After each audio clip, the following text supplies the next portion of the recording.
Today I'm working on my Quilt As You Go quilt, my Happy Memories quilt. This is how big it is now. It's not very big, but all of these blocks are sewn together and quilted. Today I thought I would dedicate some time to making this a bit bigger and adding an extra row, and I thought I'd bring you along with me so we can stitch together. This isn't a tutorial. I have a tutorial video and I'll link that below, but this is a process video where I'm going to talk through my fabric choices. This video is very kindly sponsored by Serious Readers, and I'll tell you all about their wonderful Serious Lights range later on. I've been including some embroidered blocks as well, and the Lily of the Valley one was a pattern I shared over on my Patreon. It's a special Lily of the Valley because it's pink, and I had a pink one in my garden this year. And this week on Patreon I've also shared the little cottage motif and a pattern and tutorial for that. If you would like to have a look at my Patreon, it is possible to just sign up for 1 month, and there is a lot of information over on there if you'd like to see it, but of course there's no obligation.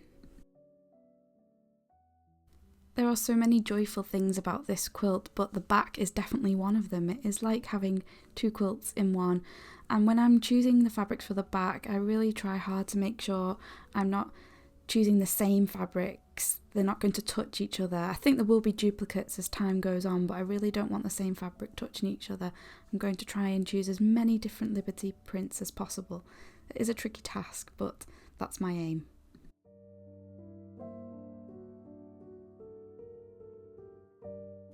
I already have this pile of finished blocks, partly finished blocks. Some of them are all ready to be stitched together. Some of them are just the top hexagon cut out. Some of them are partly embroidered. There's a whole mixture in there.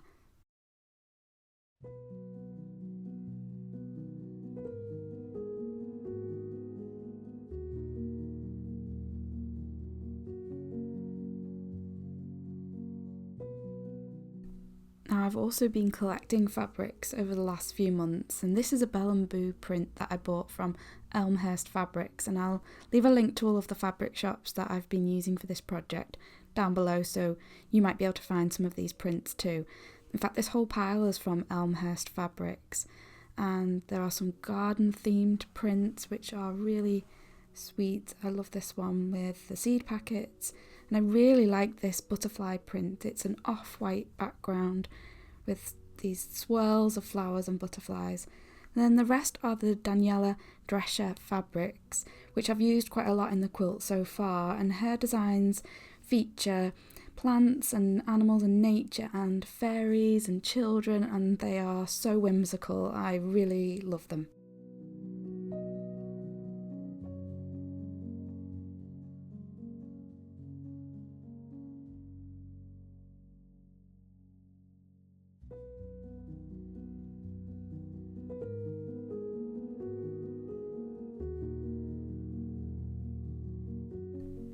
So one of the questions I've had the most since making the other videos about this project is where can I get one of those acrylic templates? So I finally have them in my shop for this size. The bigger size, which I need later for the backing hexagon, I can't find those anywhere, and I don't even have one. I use a printed out hexagon, and I'll have that available for you in the description below. So if you look down there, you'll find a link to the hexagon template in my shop and lots of other things as well. I only sell the things that I love in my shop, and then you'll find a link to the printable hexagons too, and I'll show you later how I use that.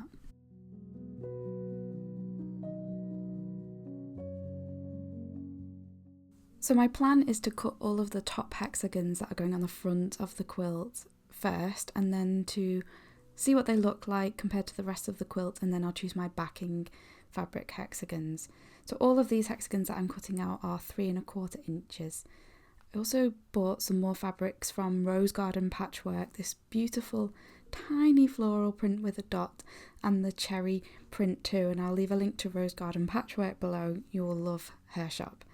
So this is what it looks like in comparison to the rest of the quilt. So this always takes me a long time just to plan it out and to put them in different spaces and look to see how they compare with the rest of the quilt before deciding on my layout. And I'm just looking for a balance of colour and print. I don't want too many pink together. I don't want too many really fussy prints together either, so it just takes a bit of time to work it out. I'm also looking at the border prints and I'm thinking, what am I going to use for the border prints for these hexagons, and how is that going to look with the ones that are above? So although I want the quilt to look a little bit random because I have such an eclectic mix of fabrics going into it, I am giving it some considered thought in terms of colour and pattern placement, just to try and make it look balanced. I think balance is something you really want in a quilt. You don't want too many of the same colour family together. You want it to look even in terms of the tone of the colour, the lights and the darks, the contrast. So balance is something I'm always trying to achieve when I'm planning something like this out.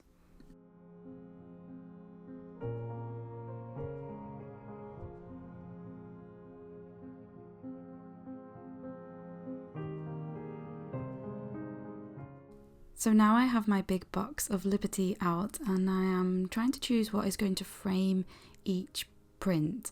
And I have these lovely turquoise Liberties, and I think they're going to look really nice with the hexagon that's got the little wrens on it, because that has a light blue background, and I think the turquoise will look really nice with that one. I quite like using the more solid type Liberty prints, like this one for instance, which is really just all one colour. I think they frame the other prints really nicely, and these two colours are going to go perfectly together.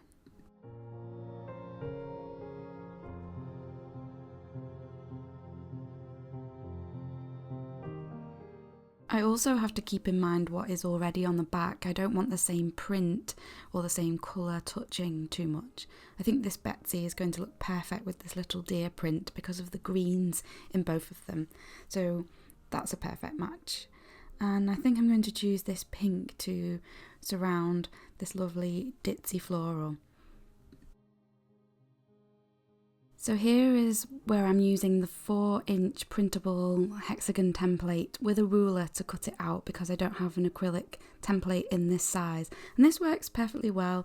Occasionally I shave off a bit of the paper, but then I can just print another one and carry on. So this is a good alternative to having a plastic template. So I have all of my pieces cut out and ready to stitch together, but before I do that, I would like to talk to you about the sponsor of today's video, which is Serious Readers. Now, I've been working with Serious Readers since the beginning of 2022. They're a lovely company and I'm really grateful that they are continuing to work with me. I absolutely love their products. They are really high quality, and I've been using a light from their Serious Lights range now since February of 2022. I have the high definition light from their Serious Lights range, and all of the lights in the Serious Lights range use something called daylight wavelength technology. And what this means is the light that it gives off replicates the daylight spectrum as closely as technically possible. So at this time of year, when the nights are drawing in, when the daytime is quite grey and dull, and when the clocks are about to go back, this light is just indispensable to me. I use it in the daytime as well as in the evenings. I always stitch with it on. And I find it really helps to reduce eye strain, and I can see the fine threads that I use really clearly, and it just makes sewing an absolute pleasure. I also really like the quality of the high definition light that I have. It's super sturdy, it's really well made. It's hand built in the UK from their factory in Aylesbury, and you just know that you've got a real premium quality product when you use one of their Serious Lights. So if you'd like to learn more about Serious Lights, then I'll leave a link in the description box below, and if you would like to purchase a high definition light, then there is an offer code for you, and it is SR409, and that will get you £100 off a high definition light and free delivery. So a huge thank you to Serious Readers for sponsoring today's video.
So as I'm stitching on this project, I'm thinking about how much I am not in a rush for this project to end, and I don't know if I'll ever finish it.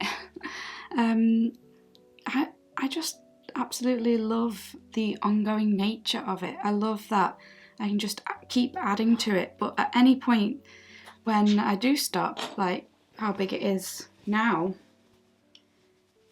it's not big enough to be anything. It's not big enough to be a quilt, but it's all finished on all of the sides.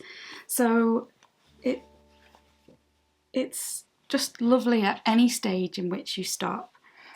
Now, another of the questions that I've had about this project has been, what will I do with the edges? And I don't know yet. I actually don't mind this zigzaggy effect you get when you leave it like this, but I think if I do ever decide to finish this, and at the moment I have no plans to, but I think I'll make some half hexagons to go in this gap, and that's all you'll need, just half of this, so it will be made in exactly the same way. And of course I will show you a video about that if I end up doing that.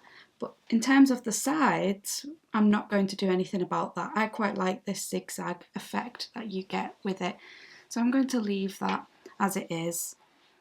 But like I say, I am stitching away on this, enjoying it immensely, and I just want it to be that comfort project that I turn to when I just need something really, really joyful to work on. And it's all of the different fabrics and how they all work together that just makes it really joyful for me, as well as the embroidery and applique and just putting into it everything that I love, and also just whatever I feel like putting into it. Yes, there's a bit of thought that goes into the fabric placement and things, but really I'm just going with the flow and just creating something from a place of sheer joy. So I don't mind if I don't finish anytime soon, but I do hope to make more videos about this as I go along every now and then, and I hope that you won't mind to see that. I hope you've liked seeing it today, and I'll keep stitching away on these blocks, and then it'll probably take me a couple of days, and then I'll show you what they look like when they're done compared to the rest of the quilt, and that's when I'll start doing a ladder stitch to attach them. So do let me know in the comments, have you made one of these quilts and completed it, or are you still working on it? I know a lot of people started making one when I first shared mine, and we've got 2 lovely videos on the channel. I'll link to those showing what other people made. There are so many beautiful ones, but is anyone else still making theirs? I'd love to hear about it, so do let me know. Thank you so much for joining me today for this little stitch along. I hope you've liked seeing my blocks, and I will see you very soon in the next video. Take care. Bye bye.